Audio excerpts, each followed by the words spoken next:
എല്ലാവർക്കും നമസ്കാരം. ലീഗൽ എക്സ്പേർട്സിന്റെ പുതിയൊരു ക്ലാസ്സിലേക്ക് എല്ലാവർക്കും സ്വാഗതം. എന്റെ പേര് അഖിൽ ചന്ദ്രൻ. കഴിഞ്ഞ സെഷനിൽ നമ്മൾ ആർട്ടിക്കിൾ 12 മുതൽ 18 വരെയാണ് ഡിസ്കസ് ചെയ്തത്. അതായത് ഫണ്ടമെന്റൽ റൈറ്റ്സ് ആയിട്ടുള്ള 12 മുതൽ 18 വരെയാണ് ഡിസ്കസ് ചെയ്തത്. ഒന്നുകൂടി പറയുന്നു, പാർട്ട് 3 ഓഫ് ദ കോൺസ്റ്റിറ്റ്യൂഷൻ ആണ് ഫണ്ടമെന്റൽ റൈറ്റ്സിനെ കുറിച്ച് പറയുന്നത്. Fundamental law of the land എന്ന ചോദ്യത്തിനുള്ള ഉത്തരം കോൺസ്റ്റിറ്റ്യൂഷൻ ആണ്. പക്ഷെ fundamental law of the constitution എന്ന് ചോദിച്ചാൽ അത് ഫണ്ടമെന്റൽ റൈറ്റ്സ് ആണ്. ഓക്കെ, ഇനി ഇന്നത്തെ സെഷൻ തുടങ്ങുന്നതിന് മുമ്പ് കഴിഞ്ഞ ക്ലാസ്സുമായി ബന്ധപ്പെട്ടുകൊണ്ട് ഒരു കാര്യം പറയാനുണ്ട്. കുറച്ച് കുട്ടികൾ സെയിം മാറ്ററിനെ കുറിച്ച് തന്നെ സംശയം ചോദിക്കുകയുണ്ടായി. അപ്പൊ അതൊന്നുകൂടി വിശദീകരിച്ച് പോകേണ്ടതായിട്ടുണ്ട് എന്നുള്ളൊരു തോന്നൽ ഞങ്ങൾക്കുണ്ട്. അതായത് വേറൊന്നുമല്ല, എമർജൻസി പ്രൊവിഷൻസിനെ കുറിച്ചുള്ള ചില സംശയങ്ങളാണ്. നിങ്ങൾ ശ്രദ്ധിക്കേണ്ടത്, എമർജൻസി പ്രൊവിഷൻസ് എന്ന് മാത്രമുള്ള ഒരു ഭാഗം നമുക്ക് ഇന്ത്യൻ ഭരണഘടനയിലെ നമ്മുടെ സിലബസിലുണ്ട്. അത് പഠിക്കുമ്പോൾ കുറച്ചുകൂടി കൃത്യമായിട്ട് നിങ്ങൾക്കത് മനസ്സിലാകും. അത് പഠിക്കാതെ നമ്മൾ ഈ ഒരു ഭാഗം ഡിസ്കസ് ചെയ്യുന്നത് കൊണ്ടാണ് ഒരു സംശയം വരുന്നത്. അതുകൊണ്ട് തന്നെ അത് കൃത്യമായി വിശദീകരിച്ചു പോകേണ്ടതായിട്ടുണ്ട് എന്ന് തോന്നുന്നു. അതായത് അനുച്ഛേദം അല്ലെങ്കിൽ ആർട്ടിക്കിൾ 352 ആണ് നാഷണൽ എമർജൻസിയെ കുറിച്ച് പറയുന്നത്.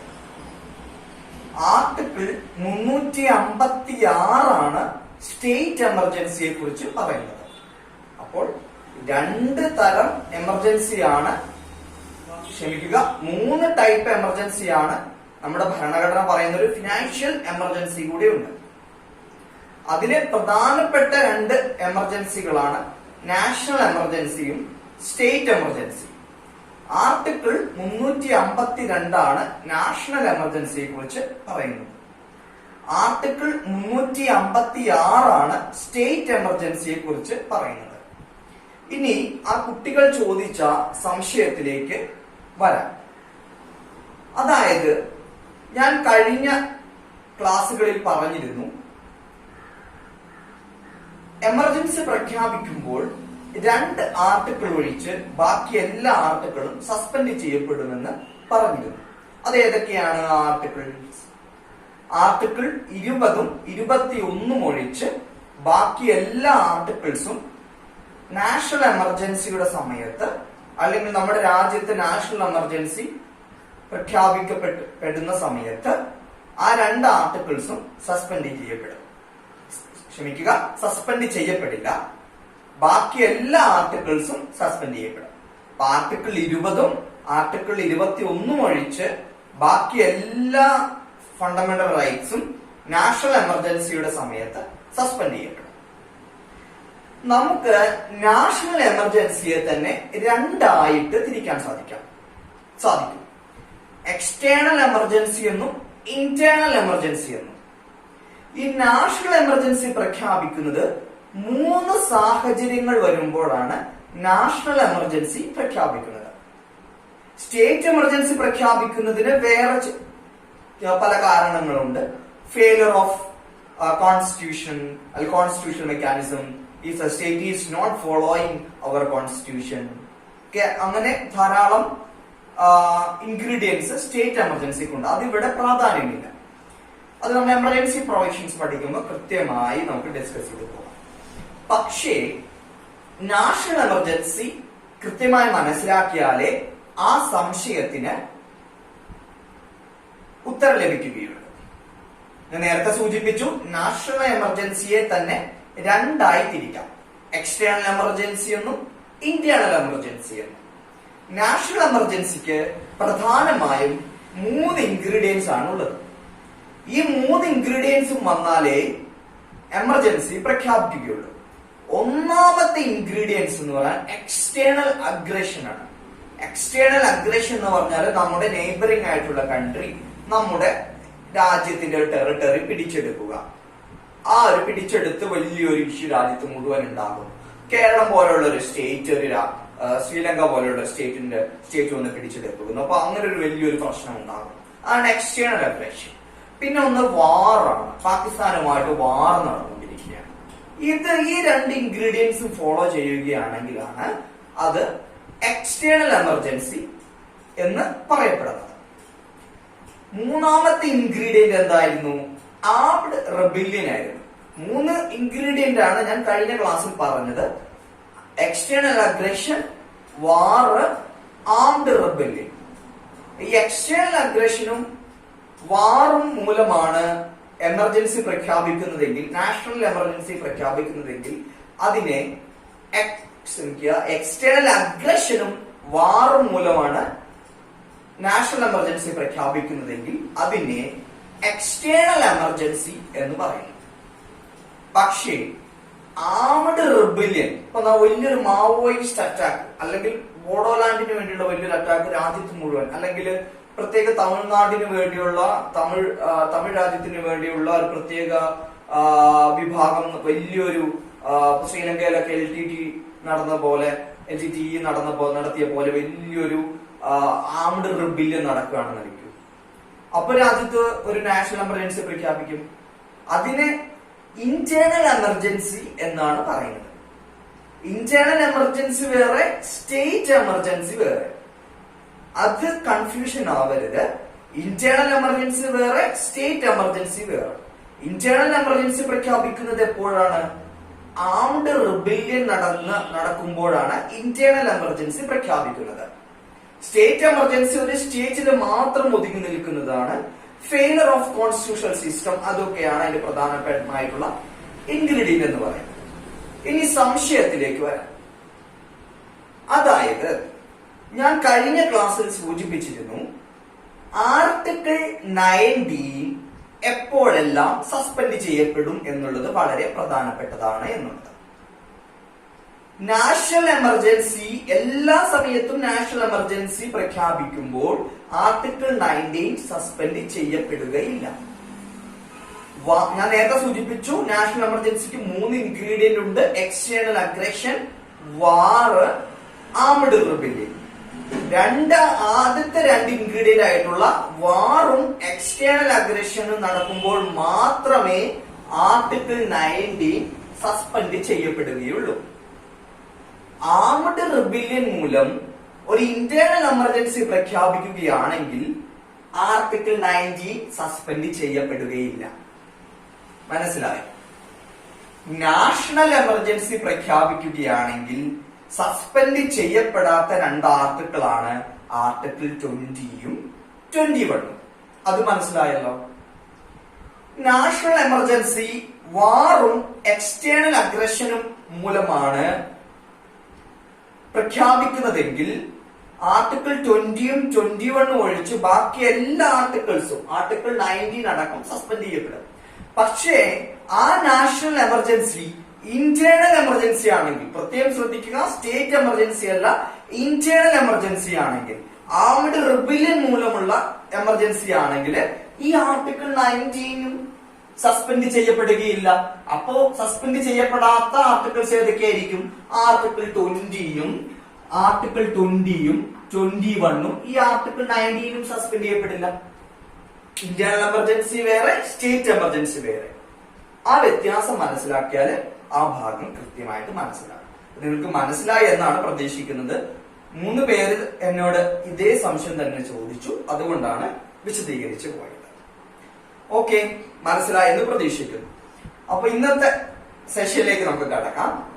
കഴിഞ്ഞ സെഷനിൽ നമ്മൾ പഠിച്ചത് 12 മുതൽ 18 വരെയുള്ള ആർട്ടിക്കിൾസ് ആണ്. അപ്പോ ഇന്ന് നമുക്ക് ബാക്കി ആർട്ടിക്കിൾസ് ഡിസ്കസ് ചെയ്യാം. എന്തായാലും 35 വരെയുള്ള ആർട്ടിക്കിൾസ് ഡിസ്കസ് ചെയ്യാൻ പറ്റുകയില്ല. ഇന്ന് നമുക്ക് ആർട്ടിക്കിൾസ് 19 മുതൽ 22 വരെ നമുക്ക് ഡിസ്കസ് ചെയ്യാം. ആർട്ടിക്കിൾ 19 മുതൽ 22 വരെ ഡിസ്കസ് ചെയ്യാം. അപ്പൊ ആദ്യത്തെ ആർട്ടിക്കിൾ 19.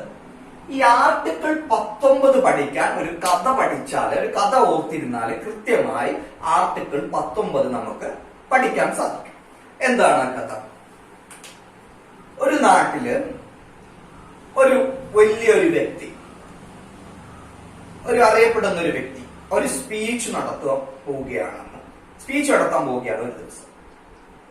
അപ്പോ സ്വാഭാവികമായും ആ സ്പീച്ച് നടക്കുമ്പോൾ കുറെ ആളുകൾ, ഒരു പൊളിറ്റിക്കൽ ലീഡർ ആണെന്ന് വെച്ചു, കുറെ ആളുകൾ അസംബിൾ ചെയ്യുമല്ലോ. ആ സ്പീച്ചിന് ശേഷം, ആ വലിയ സ്പീച്ച് കേട്ട് എന്താ പറയാ, ആവേശം കൊണ്ട് ഒരു സംഘടന ഉണ്ടാക്കും, അല്ലെങ്കിൽ അവരൊരു യൂണിയൻ ഉണ്ടാക്കും. ആ സംഘടനയ്ക്ക് ശേഷം അവർ തിരിച്ചു പോകുന്നു, മൂവ് ചെയ്യുന്നു, ആ ഭാഗത്ത് നിന്ന് മൂവ് ചെയ്യുന്നു. മൂവ് ചെയ്തതിന് ശേഷം അവർ അവരുടെ വീട്ടിലേക്ക് പോകുന്നു, അവിടെ റിസൈഡ് ചെയ്യുന്നു, അവിടെ സെറ്റിൽ ചെയ്യുന്നു. അതിനുശേഷം പിറ്റേ ദിവസമായി അവരുടേതായ തൊഴിൽ ചെയ്യാൻ പോകുന്നു.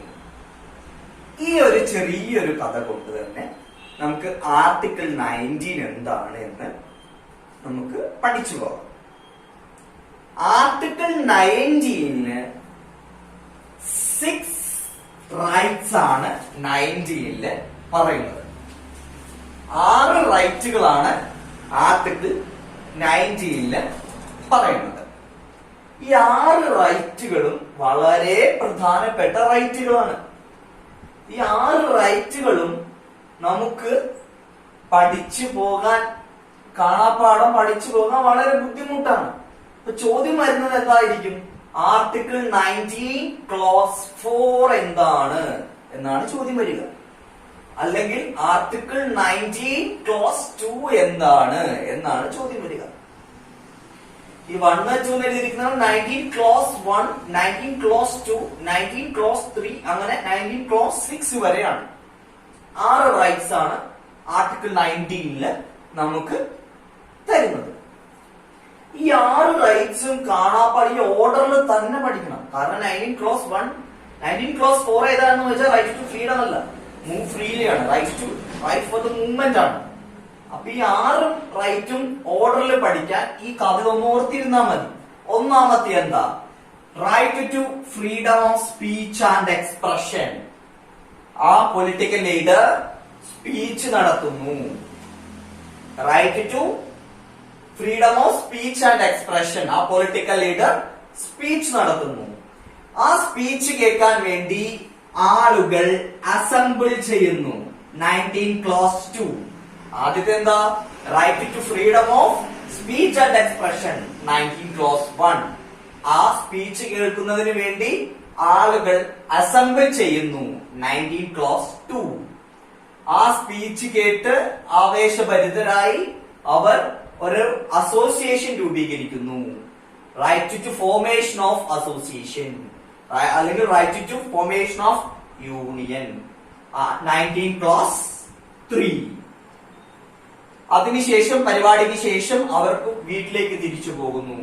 Right for movement, right to move anywhere in India. പോയതിനു ശേഷം അവർ റിസൈഡ് ചെയ്യുന്നു, അല്ലെങ്കിൽ അവർ സ്ഥലത്ത് സെറ്റിൽ ചെയ്യുന്നു.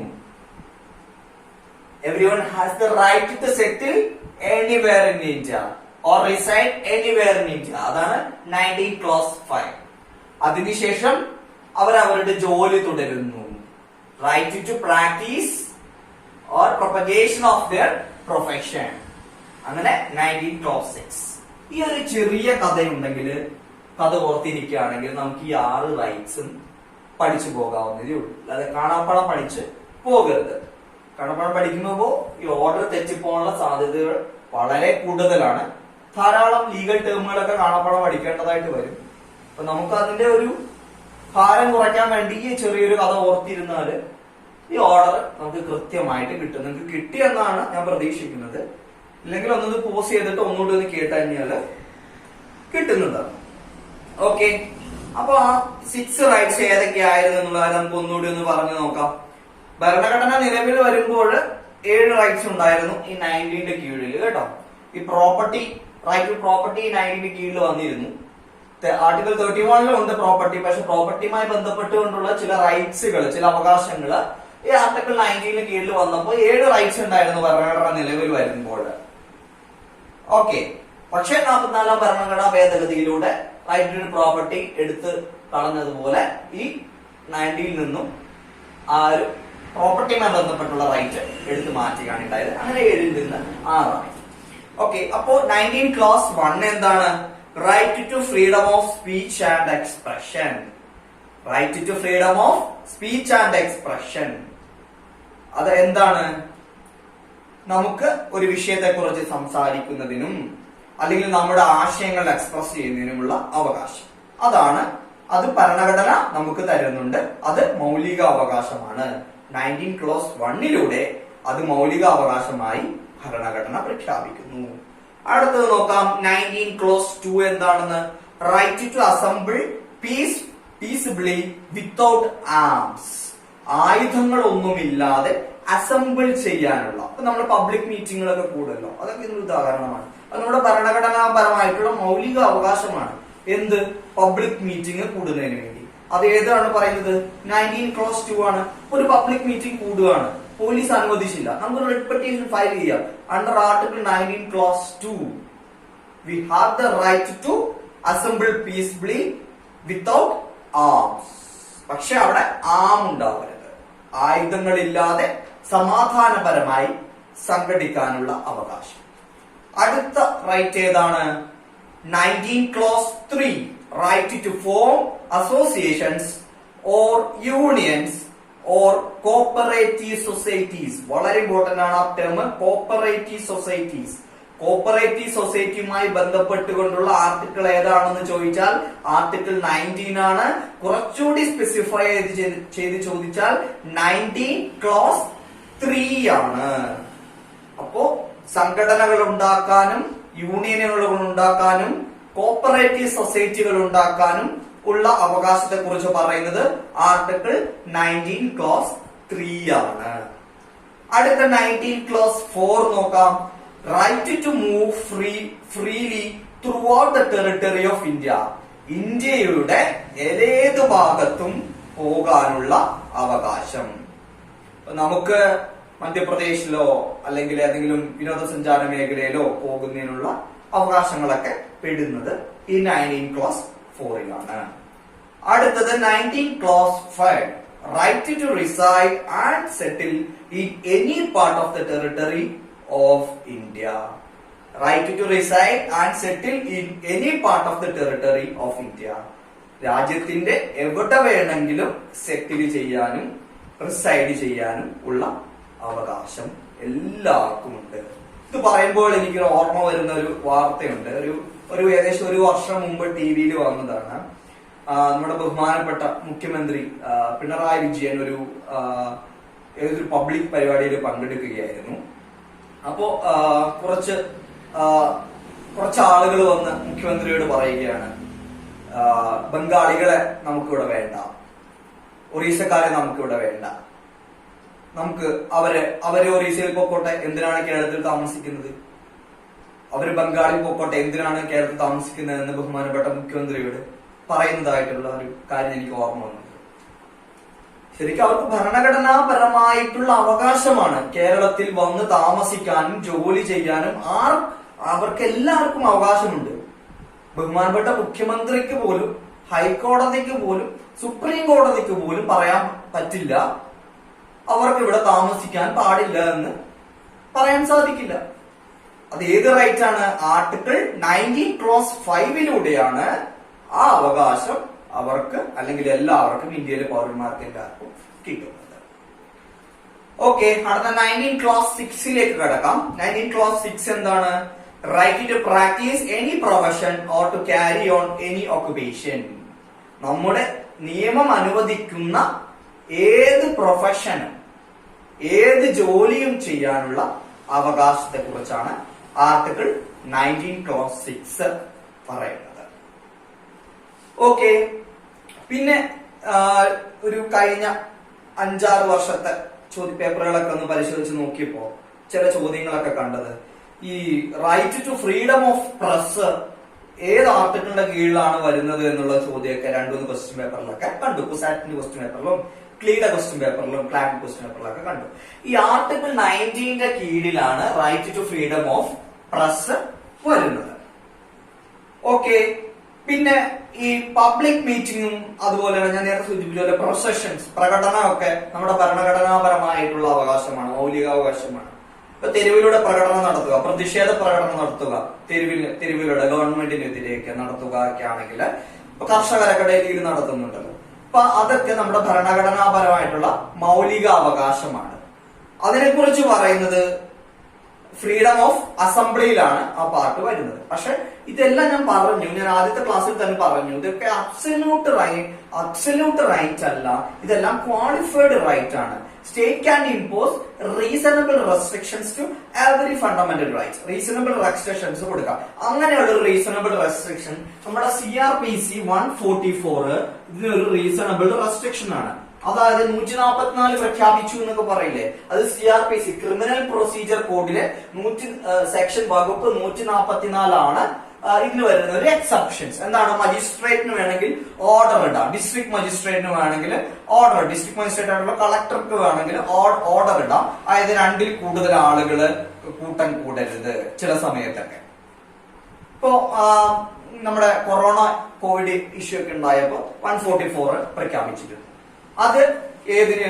ഈ റൈറ്റ് ടു ഹോൾഡ് പബ്ലിക് മീറ്റിംഗിനും റൈറ്റ് ടു പ്രൊസഷനൊക്കെ ഇതിലുള്ള ഒരു എക്സെപ്ഷൻ ആണ്. ഈ ഫ്രീഡം ഓഫ് അസോസിയേഷനിലാണ് ഈ പൊളിറ്റിക്കൽ പാർട്ടിയുടെ ഒക്കെ right to form a political പാർട്ടിയൊക്കെ വരുന്നത് ഫ്രീഡം ഓഫ് അസോസിയേഷനിലാണ്. ഓക്കെ, ഇത്രയേ ഉള്ളൂ. അതെ ഓർത്തിരുന്നു കഴിഞ്ഞാല് ആർട്ടിക്കിൾ 19 ഒക്കെ സുഖമായിട്ട് പഠിച്ചു പോകാവുന്നേ ഉള്ളൂ. പിന്നെ ഫ്രീഡം ഓഫ് പ്രസ് വരുന്ന കാര്യങ്ങളും CRPC 144 ഒന്ന് ഓർത്തിരിക്കുക. 19 അത്രയേ ഉള്ളൂ. അടുത്ത ആർട്ടിക്കിൾ വളരെ പ്രധാനപ്പെട്ട ആർട്ടിക്കിൾ ആണ്. ഇതിൽ ഏറ്റവും പ്രധാനപ്പെട്ട കാര്യം എന്ന് പറഞ്ഞാല് കുട്ടികൾ ഏറ്റവും കുറവ് പ്രാധാന്യം കൊടുക്കുന്ന ആർട്ടിക്കിൾ ആണ് ആർട്ടിക്കിൾ 20 എന്നുള്ളത്. എനിക്ക് തോന്നുന്നു ആർട്ടിക്കിൾ 21 വളരെ പ്രാധാന്യമുള്ള ആർട്ടിക്കിൾ ആണ് ആർട്ടിക്കിൾ 20. പക്ഷെ കുട്ടികൾ വളരെ പ്രാധാന്യം കുറച്ചു കൊടുക്കുന്ന ഒരു ആർട്ടിക്കിൾ ആണ് ആർട്ടിക്കിൾ 20. പക്ഷെ വളരെ പ്രാധാന്യത്തോടെ പഠിച്ചു പോകണം. കുറച്ച് മനസ്സിലാക്കാൻ കുറച്ച് ബുദ്ധിമുട്ടുണ്ടാകും, കുറച്ച് ടേമുകളൊക്കെ ഉണ്ട്. പക്ഷെ നമുക്കത് ഡിസ്കസ് ചെയ്ത് പോകാം. ഏറ്റവും ലളിതമായി ഞാനത് പറയാൻ ശ്രമിക്കാം. അതായത് റൈറ്റ്സ് ഓഫ് അക്യൂസ്ഡ് പേഴ്സൺസിനെ കുറിച്ചുള്ള ആർട്ടിക്കിൾ ഏതൊക്കെയാണ് എന്നൊക്കെ ചോദിച്ചു കഴിഞ്ഞാൽ ആർട്ടിക്കിൾ 20 ആണ് ഉത്തരം. അതായത് അക്യൂസ്ഡ് പേഴ്സണിലെ കുറ്റാരോപിതനായ വ്യക്തി, അതായത് അദ്ദേഹം കുറ്റം ചെയ്തു എന്ന് ആരോപിക്കുകയാണ്, പ്രോസിക്യൂഷൻ സൈഡ് ആരോപിക്കുന്നതേ ഉള്ളൂ, കോടതി വിധിച്ചിട്ടില്ല, അദ്ദേഹത്തിന് കിട്ടേണ്ട റൈറ്റ്സിനെ കുറിച്ച് പറയുന്ന ആർട്ടിക്കിൾ ആണ് ആർട്ടിക്കിൾ 20. ഓക്കെ, പ്രൊട്ടക്ഷൻ അഗെയിൻസ്റ്റ് അതുകൂടി ഉണ്ട്. Right of an accused person ആണ്. പിന്നെ നമ്മുടെ ഭരണഘടനയിൽ പറയുന്ന ടേം ഇങ്ങനെയാണ്: protection against arbitrary and excessive punishment to an accused person. Protection against arbitrary and excessive punishment to an accused person. ഒരു അക്യൂസ്ഡ് പേഴ്സണ് എക്സസീവ് പണിഷ്മെന്റ് കിട്ടുന്നതിനും തെറ്റായ പണിഷ്മെന്റ് കിട്ടുന്നതിനും എതിരെ പറയുന്ന ആർട്ടിക്കിൾ ആണ് ആർട്ടിക്കിൾ 20. ഈ ആർട്ടിക്കിൾ 20-ല് 3 വേർഡ് ആണ് ശ്രദ്ധിക്കേണ്ടത്. നോ എക്സ്പോസ്ഡ് ഫാക്ടോ ലോ, അതാണ് ഒന്നാമത്തെ പ്രധാനപ്പെട്ട term. No ex post facto law. രണ്ടാമത്തെ ടേം നോ ഡബിൾ ജിയോപാഡി. രണ്ടാമത്തെ ടേം നോ ഡബിൾ ജിയോപാഡി. മൂന്നാമത്തെ term no self incrimination. No self incrimination മൂന്നാമത്തെ ടേം. ഒന്നാമത്തെ term no ex post facto law. രണ്ടാമത്തെ ടേം നോ ഡബിൾ ജിയോപാഡി. മൂന്നാമത്തെ ടേം നോ സെൽഫ് ഇൻക്രിമിനേഷൻ. ഈ 3 ടേമും വളരെ പ്രധാനപ്പെട്ട ടേമാണ്. ഓക്കെ, അപ്പോ നമുക്ക് ആദ്യത്തെ ടേം ആയിട്ടുള്ള നോ എക്സ്പോസ്ഡ് ഫാക്ടോ ലോ എന്താണെന്ന് നോക്കാം. ഞാൻ വായിക്കാം, ശ്രദ്ധിക്കുക. അതിനുശേഷം ഞാൻ വിശദീകരിച്ചു തരാം. No ex post facto law. No person convicted of any offense except for violation of a law in force at the time of the commission of the act. ബുദ്ധിമുട്ടുണ്ട്, പക്ഷെ ഞാൻ വിശദീകരിച്ചു തരാം. അടുത്ത രണ്ടാമത്തെ term, no person shall be subjected to a penalty greater than that prescribed by the law in force. ഇത് എളുപ്പമായിരിക്കും. ഒന്നാമത് കുറച്ച് ബുദ്ധിമുട്ടുണ്ട്. ഇത്രയേ ഉള്ളൂ സംഭവം.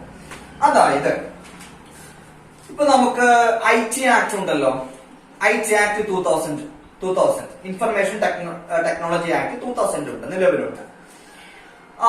അപ്പോ ഒരു പുതിയ ഒരു കമ്പ്യൂട്ടർ റിലേറ്റഡ് ആയിട്ടുള്ള ഒരു ക്രൈം ഒരു വ്യക്തി ചെയ്തു. അതായത് നമ്മുടെ IT ആക്ട് 2000 പറയാത്ത ഒരു ക്രൈം ഒരു വ്യക്തി ചെയ്തു എന്നിരിക്കട്ടെ, നമ്മുടെ ടെറിട്ടറിയുടെ ഉള്ളിൽ ഇരുന്ന് തന്നെയാണ് ചെയ്തതെന്ന് ഇരിക്കട്ടെ.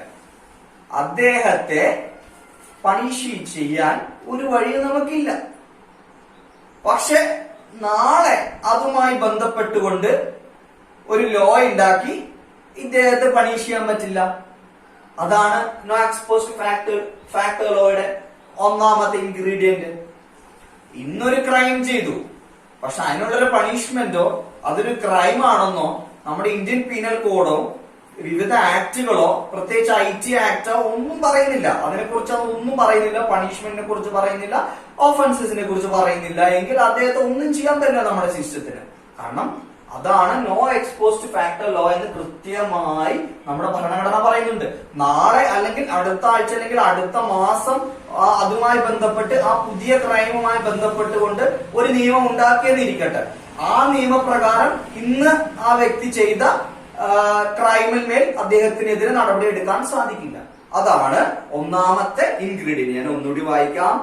No person convicted of any offence except for violation of law in force at the time of the commission of the act. അതായത് ഒരു വ്യക്തി ക്രൈം ചെയ്യുമ്പോൾ അപ്പോൾ നിലനിൽക്കുന്ന നിയമത്തിനനുസരിച്ച് മാത്രമേ അദ്ദേഹത്തെ ശിക്ഷിക്കാൻ സാധിക്കുകയുള്ളൂ. അപ്പോൾ നിയമം നിലനിൽക്കുന്നില്ലെങ്കിൽ അദ്ദേഹത്തെ ശിക്ഷിക്കാൻ സാധിക്കുകയില്ല എന്നാണ് ഒന്നാമത്തെ ഇൻഗ്രീഡിയന്റ്, നോ എക്സ്പോസ്ഡ് ഫാക്ടർ ലോയുടെ ഒന്നാമത്തെ ഇൻഗ്രീഡിയന്റ്. ഈ രണ്ടാമത്തെ ഇൻഗ്രീഡിയന്റ് എന്താണെന്ന് നോക്കാം. No person shall be subjected to a penalty greater than that prescribed by law in force. നമ്മുടെ IPCയിൽ കൃത്യമായും ഒഫൻസസിനെ കുറിച്ചും പണിഷ്മെന്റിനെ കുറിച്ചും പറയുന്നുണ്ട്. ധാരാളം ആക്ടുകളുണ്ട്. ഇപ്പൊ ഞാൻ നേരത്തെ സൂചിപ്പിച്ചതുപോലെ ഇൻഫർമേഷൻ ടെക്നോളജി ആക്ടിലും ഒരു സെക്ഷനിൽ കൃത്യമായ ഒഫൻസസിനെ കുറിച്ചും അതിന്റെ പണിഷ്മെന്റിനെ കുറിച്ചും പറയുന്നുണ്ട്. അതിനു മുകളിൽ ഒരു കോടതിക്കും 5 വർഷമാണ് പണിഷ്മെന്റ് വിധിച്ചിട്ടെങ്കിൽ ഒരു പ്രത്യേക ഓഫൻസിനെങ്കിൽ ഒരു കോടതിക്കും 7 വർഷം ശിക്ഷ വിധിക്കാൻ സാധിക്കുകയില്ല. അതാണ് രണ്ടാമത്തെ point. No person shall be subjected to a penalty greater than that prescribed by the law in force. അപ്പോൾ നിലനിൽക്കുന്ന നിയമപ്രകാരമേ ശിക്ഷ വിധിക്കാൻ സാധിക്കുകയുള്ളൂ എന്നാണ് പറയുന്നത്. ഇതാണ് രണ്ട് ingredient no ex post facto law. ഇനി നമുക്ക് അടുത്തതിലേക്ക് കിടക്കാം. No double ജിയോപാഡി. ആർട്ടിക്കിൾ 20 പറയുന്ന 3 കാര്യങ്ങളാണ് കേട്ടോ. രണ്ടാമത്തെ കാര്യം നോ ഡബിൾ ജിയോപാഡി. ഇത് സിമ്പിൾ ആണ്. നോ ഡബിൾ ജിയോപാഡി ഞാൻ വായിക്കാം.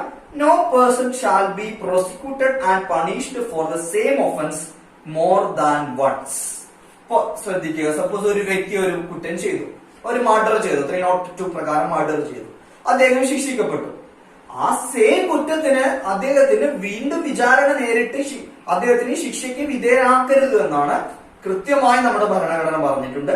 അതാണ് no double jeopardy. No person shall be prosecuted and punished for the same offence more than once. ഒന്നിൽ കൂടുതൽ ആ വ്യക്തിയെ പണിഷ് ചെയ്യാൻ പാടില്ല. ഇത് പറയുന്നതാണ് നോൺ ഡബിൾ ജിയോപാഡി ആർട്ടിക്കിൾ 20. അടുത്ത മൂന്നാമത്തെ point no self incrimination. No self incrimination എന്താണെന്ന് ഞാൻ വായിക്കാം. No person accused of any offence shall be compelled to be a witness against himself. അതായത് ഒരു വ്യക്തി അക്യൂസ്ഡ് പേഴ്സൺ ആണ്. ആ വ്യക്തിയെ തന്നെ അദ്ദേഹത്തിനെതിരെ മൊഴി പറയാൻ നിർബന്ധിക്കാൻ പാടില്ല എന്ന് നമ്മുടെ ഭരണഘടന കൃത്യമായി പറയുന്നുണ്ട്. ഒന്നുകൂടി പറയാം. ഒരു വ്യക്തി, ഒരു കുറ്റാരോപിതനായ ഒരു വ്യക്തി ആ വ്യക്തിക്കെതിരെ തന്നെ തെളിവ് മൊഴി നൽകാൻ അല്ലെങ്കിൽ തെളിവ് നൽകാൻ പ്രേരിപ്പിക്കാൻ പാടില്ല എന്ന് പറയുന്നത് ആണ് നോ സെൽഫ് ഇൻക്രിമിനേഷൻ എന്ന് പറയുന്നത്. ഇതുമായി ബന്ധപ്പെട്ടുകൊണ്ട് റെട്രോസ്പെക്റ്റീവ്ലി എന്നുള്ളൊരു പേരുണ്ട്.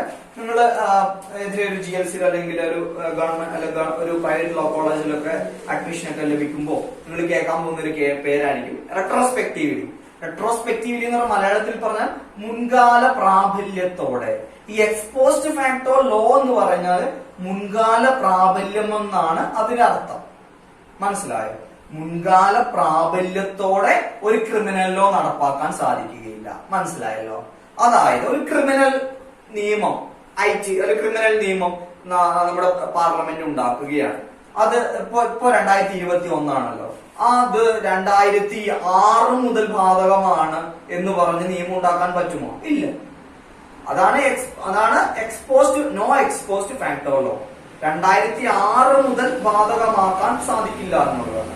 അത് റെട്രോസ്പെക്റ്റീവ് എഫക്ട് ക്രിമിനൽ ലോക്ക് ഇല്ല എന്നുള്ളതാണ്. മുൻകാല പ്രാബല്യം ക്രിമിനൽ ലോക്ക് ഇല്ല. പക്ഷെ പ്രത്യേകം ശ്രദ്ധിക്കുക, സിവിൽ ലോയ്ക്കും അതുകൂടാതെ തന്നെ ടാക്സ് ലോയ്ക്കും റെട്രോസ്പെക്റ്റീവ് എഫക്ട് ഉണ്ട്. സിവിൽ ലോയ്ക്കും ടാക്സ് ലോയ്ക്കും റെട്രോസ്പെക്റ്റീവ് എഫക്ട് ഉണ്ട്. ക്രിമിനൽ ലോയ്ക്ക് റെട്രോസ്പെക്റ്റീവ് എഫക്ട് ഇല്ല. മുൻകാല പ്രാബല്യത്തോടെ സിവിൽ നിയമങ്ങളും ടാക്സ് നിയമങ്ങളും നികുതി നിയമങ്ങളും നമുക്ക് നടപ്പിലാക്കാം അല്ലെങ്കിൽ ആവിഷ്കരിക്കാം. പക്ഷെ ക്രിമിനൽ നിയമത്തിന് റെട്രോസ്പെക്റ്റീവ് എഫക്ട് ഇല്ല. Okay. In another words, a civil liability and tax liability can impose retrospectively. Okay. ഇനി അടുത്തൊരു പ്രധാനപ്പെട്ട പോയിന്റ്, ഞാനിവിടെ നോ സെൽഫ് ഇൻക്രിമിനേഷൻ എന്ന് പറഞ്ഞല്ലോ. ഈ നോ സെൽഫ് ഇൻക്രിമിനേഷൻ ഉദ്ദേശിക്കുന്നത് അദ്ദേഹത്തിനെതിരെ മൊഴി കൊടുക്കാൻ കോടതിയിൽ പ്രേരിപ്പിക്കരുതെന്ന് മാത്രമേ ഉള്ളൂ. അദ്ദേഹത്തിന്റെ സിഗ്നേച്ചർ എടുക്കാം, അദ്ദേഹത്തിന്റെ ബ്ലഡ് ആവശ്യമുണ്ടെങ്കിൽ ബ്ലഡ് എടുക്കാം, അല്ലെങ്കിൽ വേറെ എന്തെങ്കിലും സ്പെസിമെൻ ആവശ്യമുണ്ടെങ്കിൽ സ്പെസിമെൻ എടുക്കാം. അത് കൂടാതെ തന്നെ കമ്പൽസറി ആയിട്ട് ഒരു മെറ്റീരിയൽ പ്രൊഡ്യൂസ് ചെയ്യണമെന്ന് കോടതിക്ക് വേണമെങ്കിൽ ഉത്തരവിടാം. അതായത് അദ്ദേഹം ഒരു മർഡർ നടത്താനാണെങ്കിൽ അദ്ദേഹം ഉപയോഗിച്ച കത്തിയോ അല്ലെങ്കിൽ അതെങ്കിലും പ്രൊഡ്യൂസ് ചെയ്യണമെന്ന് കമ്പൽ ചെയ്യാം, കോടതിക്ക് കമ്പൽ ചെയ്യാം. അതൊക്കെ നോ സെൽഫ് ഇൻക്രിമിനേഷൻ വരുന്ന ഒരു എക്സെപ്ഷൻ ആണ്. ഓക്കെ. അപ്പൊ വളരെ പ്രധാനപ്പെട്ട ആർട്ടിക്കിളാണ് article 20, no ex post facto law, no double jeopardy, no self incrimination. നമുക്ക് അടുത്ത ആർട്ടിക്കിളിലേക്ക് കിടക്കാം. ആർട്ടിക്കിൾ 21 പ്രധാനപ്പെട്ട ആർട്ടിക്കിൾ ആണ്. ആർട്ടിക്കിൾ 20 അത്ര പ്രധാനമില്ലെങ്കിലും അത്യാവശ്യം പ്രധാനപ്പെട്ട ആർട്ടിക്കിൾ തന്നെയാണ് ആർട്ടിക്കിൾ 21. ആർട്ടിക്കിൾ 21 എന്താണ് പറയുന്നത്? Protection of life and personal liberty. Article 21 പറയുന്നു protection of life and personal liberty. എന്താണെന്ന് ഞാൻ വായിക്കാം. No person shall be deprived of his or personal liberty except according to the procedure established by law. ഈ term വളരെ പ്രധാനപ്പെട്ടതാണ്. ഈ പറഞ്ഞ sentence വളരെ പ്രധാനപ്പെട്ടതാണ്. ഒന്നുകൂടി വായിക്കാം.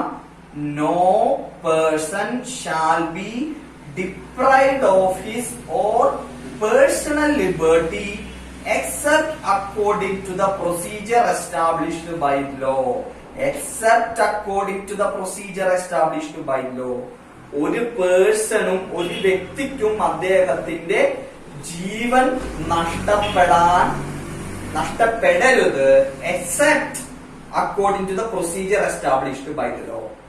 ഒരു നിയമമുണ്ട്, ആ നിയമം ഒരു പ്രൊസീജിയർ പറയുന്നുണ്ട്. ആ പ്രൊസീജിയർ പ്രകാരം ഒരു വ്യക്തിയുടെ ലൈഫ് നഷ്ടപ്പെടാം എന്നുള്ള ഒരു നിയമം ഉണ്ട് എങ്കിൽ അദ്ദേഹത്തിന്റെ ലൈഫ് നഷ്ടപ്പെടും. അല്ലാതെ ഒരു കാരണവശാലും ഒരു വ്യക്തിയുടെയും ലൈഫ് നഷ്ടപ്പെടരുത്. അതൊരു അവകാശമായി, അതൊരു ഫണ്ടമെന്റൽ അല്ലെങ്കിൽ മൗലിക അവകാശമായി നമ്മുടെ ഭരണഘടന ആർട്ടിക്കിൾ 21 പ്രകാരം പറയുന്നു. എന്തുകൊണ്ടാണ് ഈ പ്രൊസീജിയർ എസ്റ്റാബ്ലിഷ്ഡ് ബൈ ലോ എന്ന് പറയുന്നത്? അത് വധശിക്ഷയ്ക്ക് നിയമസാധുത കൊടുക്കുന്നത് കൂടിയാണ്. വധശിക്ഷ ഇപ്പോഴും നിലനിൽക്കുന്നുണ്ടല്ലോ. അതിന് തർക്ക വിഷയമാണ് വധശിക്ഷയെ കുറിച്ചുള്ള തർക്കം, ധാരാളം ഹീറ്റഡ് ഡിബേറ്റ് രാജ്യത്ത് നടക്കുന്നുണ്ട്. വധശിക്ഷ വേണോ വേണ്ടോ എന്നുള്ള ഹീറ്റഡ് ഡിബേറ്റ് നടക്കുന്നുണ്ട്. പക്ഷെ ഇപ്പോഴും 2021 ഇന്ത്യൻ പീനൽ കോഡില് വധശിക്ഷ നിലനിൽക്കുന്നുണ്ട്. അത് അതിനൊരു നിയമസാധ്യത കൊടുക്കുന്നതാണ് procedure established by the law. ഒരുപക്ഷെ ഭാവിയിൽ വധശിക്ഷയൊക്കെ ഇല്ലാതാക്കുകയാണെങ്കിൽ ഈ ഒരു ടേമൊക്കെ അമെൻഡ് ചെയ്യാനുള്ള സാധ്യതയുണ്ട്. ഓക്കെ, ആർട്ടിക്കിൾ 21 പഠിക്കുമ്പോൾ പഠിക്കേണ്ട രണ്ട് പ്രധാനപ്പെട്ട കേസാണ് AK ഗോപാലൻ കേസ്, അല്ലെങ്കിൽ നമ്മുടെ AK Gopalan case 1950 Maneka Gandhi case 1978. ഈ രണ്ട് കേസ് വളരെ പ്രധാനപ്പെട്ടതാണ് ആർട്ടിക്കിൾ 21 പഠിക്കുമ്പോൾ. ആർട്ടിക്കിൾ 21 ഇന്റർപ്രറ്റ് ചെയ്ത രണ്ട് കേസാണ് AK Gopalan case 1950 Maneka Gandhi case 1978. ഈ AK ഗോപാലൻ കേസില് 1950 ആദ്യമായി ആർട്ടിക്കിൾ 21 ചർച്ച ചെയ്യപ്പെട്ടത്. പക്ഷെ കോടതി അതിനൊരു വൈഡർ ആയിട്ടുള്ള ഒരു ഇന്റർപ്രിട്ടേഷൻ കോടതി AK ഗോപാലൻ കേസിൽ കൊടുത്തിട്ടുണ്ടായിരുന്നില്ല.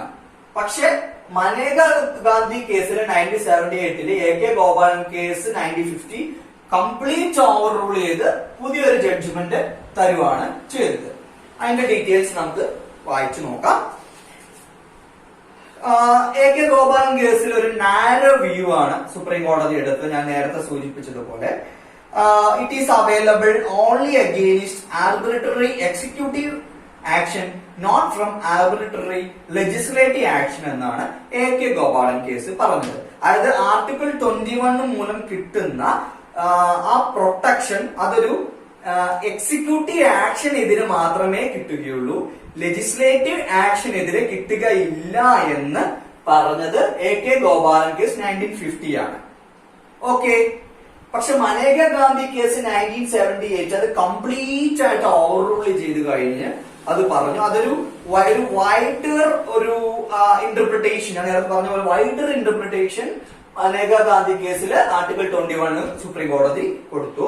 അതിൽ സുപ്രീം കോടതി over ruled AK Gopalan case took a wider interpretation. Procedure should be lawful.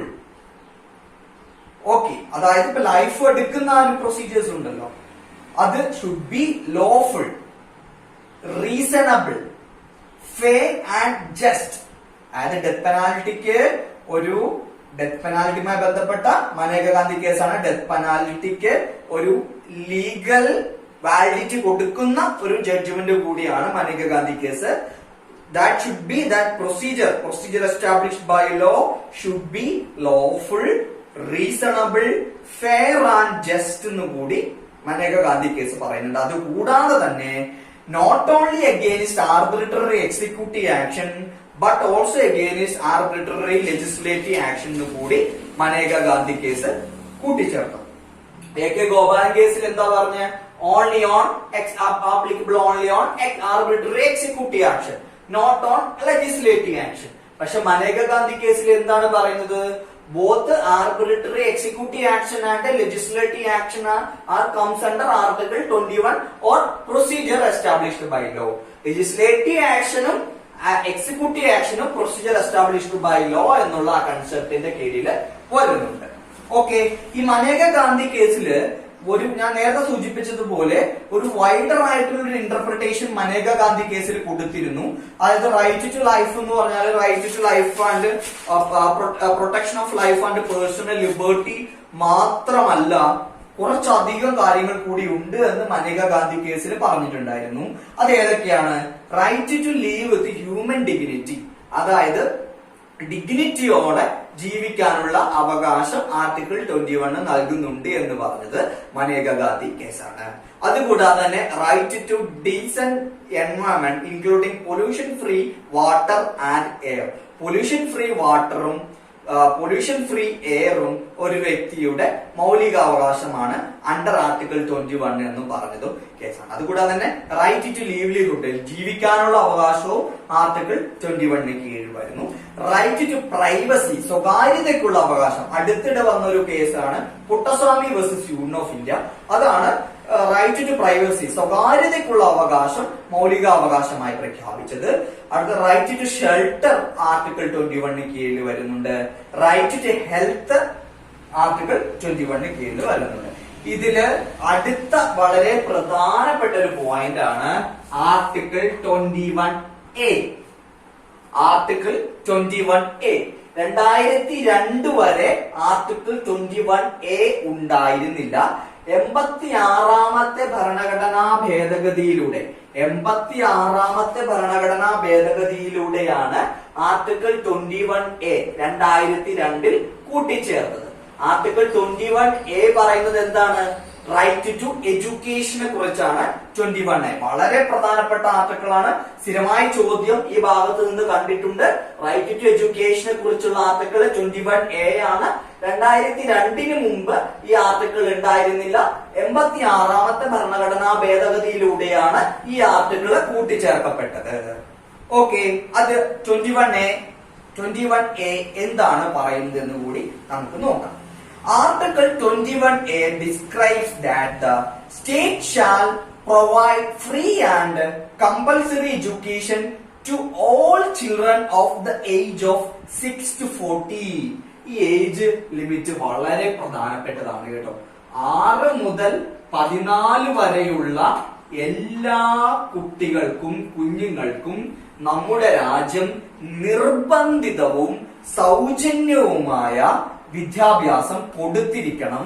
അത് 6നും 14നും ഇടയിലുള്ള കുട്ടികൾക്കുള്ള കുഞ്ഞുങ്ങൾക്കുള്ള മൗലിക അവകാശമാണ് എന്ന് പറഞ്ഞ ആർട്ടിക്കിളാണ് 21A. 86ാമത്തെ ഭരണഘടനാ ഭേദഗതിയിലൂടെ 2002 ഈ 21A ആഡ് ചെയ്തിട്ടുള്ളത്.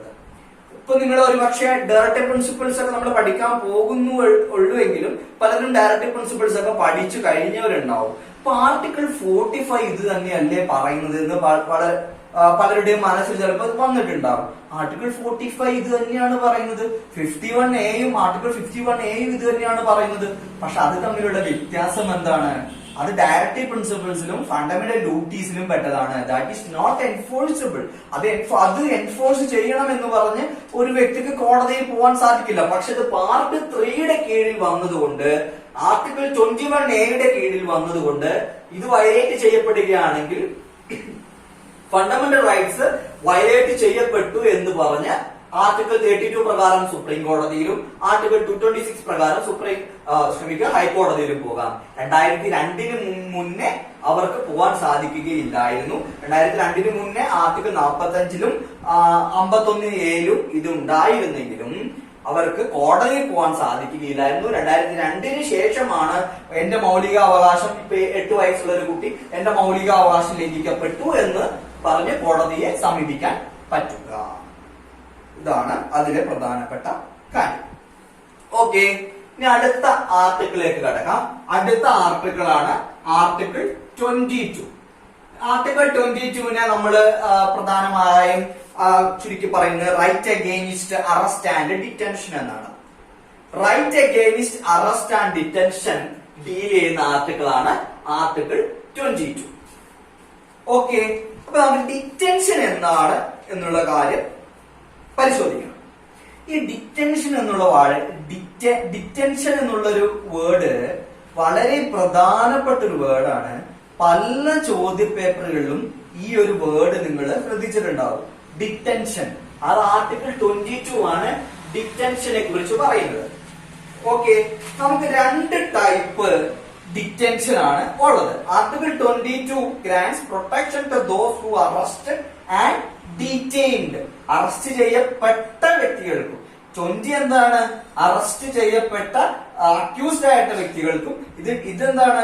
അറസ്റ്റ് ചെയ്യപ്പെട്ട വ്യക്തികൾക്കും ഡീറ്റെയിൻ ചെയ്യപ്പെട്ട വ്യക്തികൾക്കും ഉള്ള അവകാശങ്ങളെ കുറിച്ചാണ് 22 പറയുന്നത്.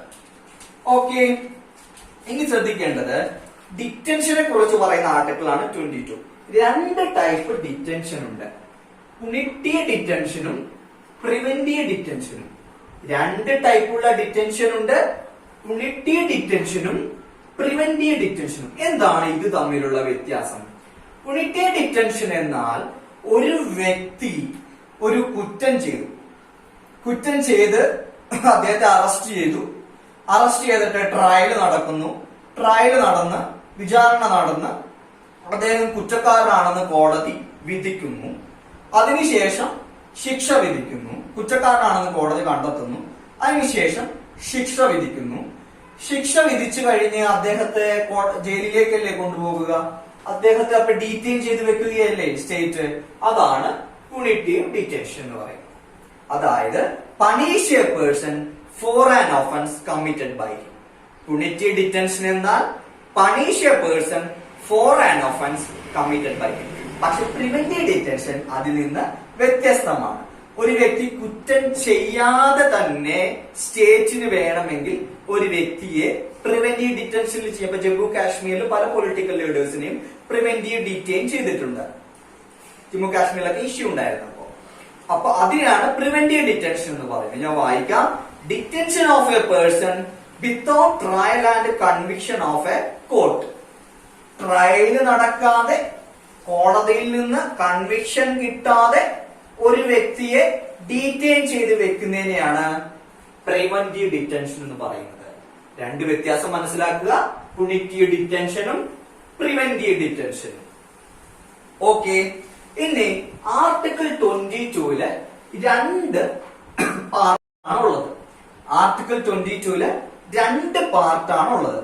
ഒന്ന് സാധാരണ ഓർഡിനറി ലോ പ്രകാരം ഡീറ്റെയിൻ ചെയ്യുന്ന ആളുകളുടെ റൈറ്റുകളെ കുറിച്ച് പറയുന്നു.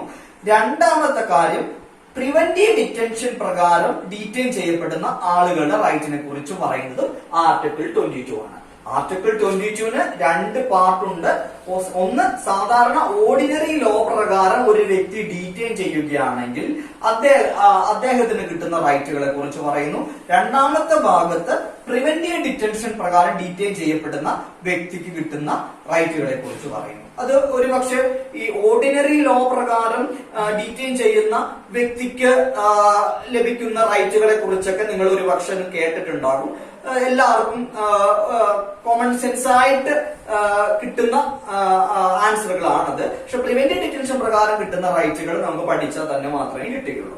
അപ്പൊ നമുക്ക് ആദ്യം ഓർഡിനറി ലോ പ്രകാരം അറസ്റ്റ് ചെയ്യപ്പെട്ട വ്യക്തിക്ക് കിട്ടുന്ന റൈറ്റ്സ് ഏതൊക്കെയാണെന്ന് പരിശോധിച്ച് നോക്കാം. അതിൽ ഒന്നാമത്തെ റൈറ്റ് ആണ് right to be informed as the grounds of arrest. അപ്പൊ ഒരു പോലീസ് ഓഫീസർ വന്ന് എന്നെ അറസ്റ്റ് ചെയ്യുകയാണ്. അപ്പൊ എനിക്ക് പോലീസ് ഓഫീസറോട് ചോദിക്കാം, എന്താ സാറേ കാര്യം, എന്നെ അറസ്റ്റ് ചെയ്യാനുള്ള കാരണം എന്താണ് എന്ന് ചോദിക്കാനുള്ള അവകാശമുണ്ട്. അപ്പൊ അദ്ദേഹത്തിന് അത് പറയാനുള്ള ഉത്തരവാദിത്വമുണ്ട്.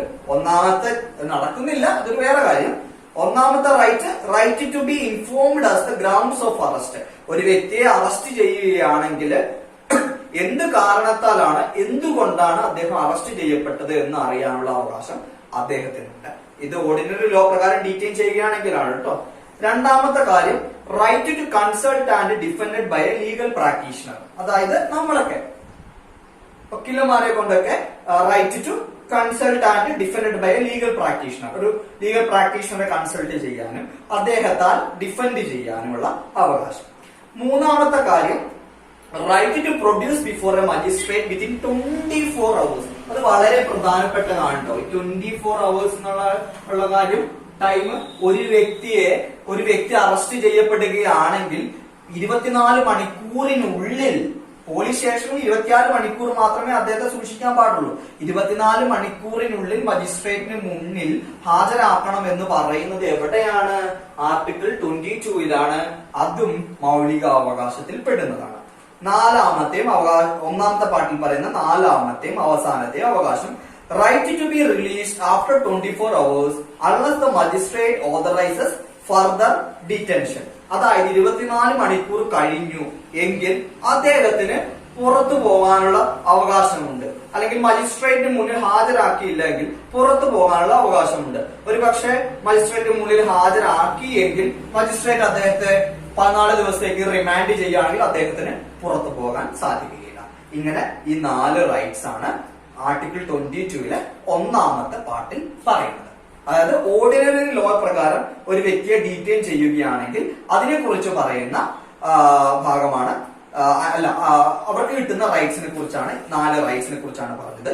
ഒരു right to know the grounds of arrest, right to defended by a legal practitioner, right to produce before a magistrate within 24 hours, right to be released after 24 hours unless the magistrate authorizes further detention.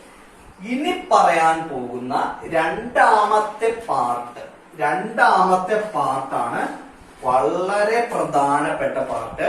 Preventive detention ആയ ഒരു വ്യക്തിക്ക്, ഡിറ്റിനു എന്നാണ് ആ വ്യക്തി അറിയപ്പെടുന്നത്, preventive detention ആയ വ്യക്തിയെ അദ്ദേഹത്തിന് കിട്ടുന്ന റൈറ്റ്സ് എന്തൊക്കെയാണ് എന്നുള്ളത് വളരെ പ്രധാനപ്പെട്ടാണ്. കാരണം ഇത് വ്യത്യസ്തമാണ് സാഹചര്യം. അദ്ദേഹം ഒരുപക്ഷെ ഒരു കുറ്റം ചെയ്യാതെ ആയിരിക്കും അദ്ദേഹത്തെ പ്രിവന്റീവ് ഡിറ്റൻഷന് വിധേയമാക്കുന്നത്.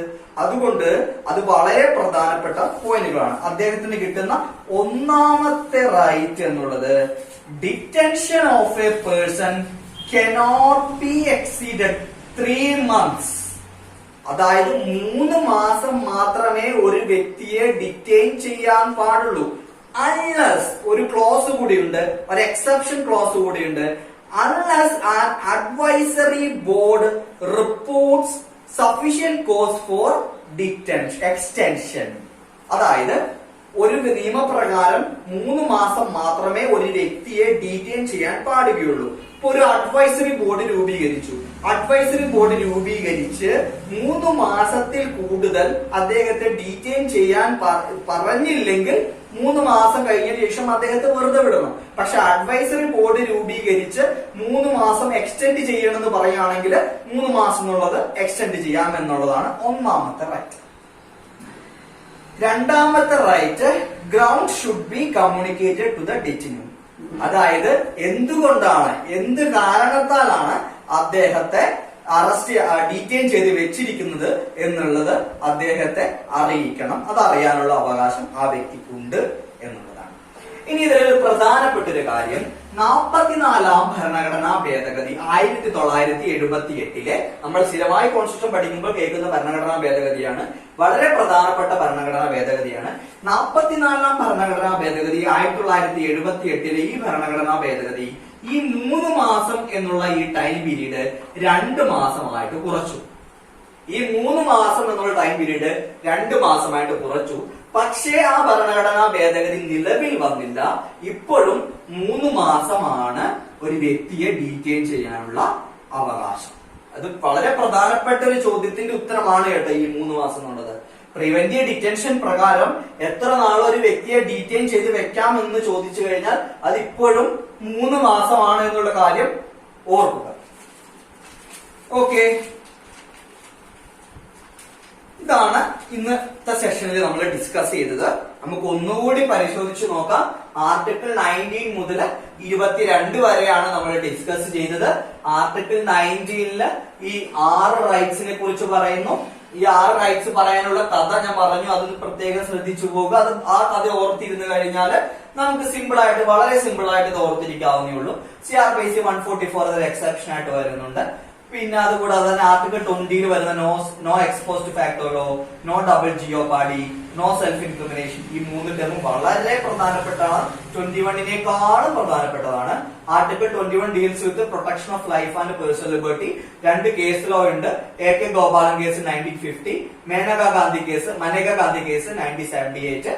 മനേകാഗാന്ധി കേസിലൂടെ ഡിഗ്നിറ്റി റൈറ്റ് ടു ലൈഫിൽ പെടുന്നു, ഡീസന്റ് എൻവയോൺമെന്റിൽ ജീവിക്കാനുള്ള റൈറ്റ് ടു ലൈഫിൽ പെടുന്നു, right to livelihood right to ലൈഫിൽ പെടുന്നു, right to privacy Puttaswamy case പ്രകാരം റൈറ്റ് ടു ലൈഫിൽ പെടുന്നു. റീസെന്റ് ആയിട്ട് ആഡ് ചെയ്തിട്ടുള്ളത് right to shelter, right to health, ഇതെല്ലാം ഇതിൽ വരുന്നു. വളരെ പ്രധാനപ്പെട്ട ആർട്ടിക്കിളാണ് 21A right to education. 86 constitution അമെന്റ്മെന്റിലൂടെ 2002 അത് ആഡ് ചെയ്തത്. 6 മുതൽ 14 വരെയുള്ള കുഞ്ഞുങ്ങൾക്ക് ഫ്രീ ആയിട്ടും കമ്പൽസറിയുമായിട്ടുള്ള എഡ്യൂക്കേഷൻ അത് പ്രൊവൈഡ് ചെയ്യുന്നു. പിന്നെ വരുന്ന ആർട്ടിക്കിൾ 22 ആണ് right against arrest and detention. 2 ടൈപ്പുള്ള ഡിറ്റൻഷൻ ഉണ്ട്, പുണിറ്റീവ് ഡിറ്റൻഷനും പ്രിവന്റീവ് ഡിറ്റൻഷനും. അതെന്താണെന്ന് നമുക്ക് പഠിച്ചു പോയി. അതുകൂടാതെ തന്നെ ഈ സാധാരണ ഓർഡിനറി ലോയിലൂടെ അറസ്റ്റ് ചെയ്യപ്പെടുന്ന ഒരു വ്യക്തിക്ക് കിട്ടുന്ന റൈറ്റുകൾ പ്രത്യേകം ശ്രദ്ധിക്കുക. ഗ്രൗണ്ട്സ് അറിയാനുള്ള റൈറ്റ്, 24 മണിക്കൂറിനുള്ളിൽ മജിസ്ട്രേറ്റ് മുന്നിൽ ഹാജരാക്കാനുള്ള റൈറ്റ്, പിന്നെ ലീഗൽ പ്രാക്ടീഷണറെ മുന്നിൽ ഡിഫെൻഡ് ചെയ്യാനും അദ്ദേഹത്തെ കാണാനുള്ള റൈറ്റ്, അതൊക്കെ അതിൽ പെടുന്നു. പിന്നെ പ്രിവന്റീവ് ഡിറ്റൻഷനിൽ വെക്കുന്ന ഒരു വ്യക്തിക്ക് കിട്ടുന്ന റൈറ്റ് എന്ന് പറഞ്ഞാൽ എന്താണ്, ആ എന്ത് ഗ്രൗണ്ട് മൂലമാണ് അദ്ദേഹത്തെ പ്രിവന്റീവ് ഡിറ്റൻഷനിൽ വെച്ചിട്ടുള്ളത് എന്നുള്ള അറിയാനുള്ള റൈറ്റ്. അതുകൂടാതെ തന്നെ എന്താണ് 3 മാസം മാത്രമേ അദ്ദേഹത്തെ ഡീറ്റെയിൻ ചെയ്യാൻ പാടുള്ളൂ. അൺലെസ് ഒരു അഡ്വൈസറി കൗൺസിൽ കൂടി 3 മാസം എന്നുള്ളത് എക്സ്റ്റെൻഡ് ചെയ്യുകയാണെങ്കിൽ 3 മാസം കൂടാൻ സാധിക്കും. പിന്നെ 44th അമെന്റ്മെന്റ് ഓർക്കും 1978 അത് 3 മാസം എന്നുള്ളത് 2 മാസത്തേക്ക് റെഡ്യൂസ് ചെയ്തു. പക്ഷെ ഇപ്പോഴും നിലനിൽക്കുന്നത് 3 മാസം എന്നുള്ളതാണ്. അതിന് ഉത്തരം ഇപ്പോഴും പ്രിവെന്റീവ് ഡിറ്റൻഷന്റെ കാലാവധി 3 മാസമാണ്. പിന്നെ ഞാൻ ആദ്യം പറഞ്ഞ ആ എമർജൻസി പ്രൊവിഷന്റെ ഡൗട്ട് ക്ലിയർ ആയെന്ന് പ്രതീക്ഷിക്കുന്നു. ഇനിയും ക്ലിയർ ആയില്ലെങ്കിൽ വാട്സപ്പ് ശ്രദ്ധിക്കുക, ടെലിഗ്രാം ഗ്രൂപ്പിലോ വാട്സപ്പ് ഗ്രൂപ്പിലോ നമ്മുടെ ചോദിക്കുക. കൃത്യമായിട്ട് അത് ആൻസർ കൃത്യമായിട്ട് മനസ്സിലാക്കി തരുന്നതാണ്. ഇതുമായി ബന്ധപ്പെട്ട് എന്തെങ്കിലും സംശയങ്ങൾ ഉണ്ടെങ്കിലും നിങ്ങൾ ഞങ്ങളായിട്ട് പങ്കുവെക്കുക. ക്ലാസ്സുകൾ കൃത്യമായിട്ട് ഫോളോ ചെയ്യുക. എന്തെങ്കിലും സംശയങ്ങൾ ഉണ്ടെങ്കിൽ ഇനിയും ചോദിക്കുക. എക്സാമുകൾ എല്ലാ ആഴ്ചയിലും ഒരു എക്സാം നടക്കുന്നുണ്ട്. അത് കൃത്യമായിട്ട് അറ്റൻഡ് ചെയ്യാൻ ശ്രമിക്കുക. Okay, thank you.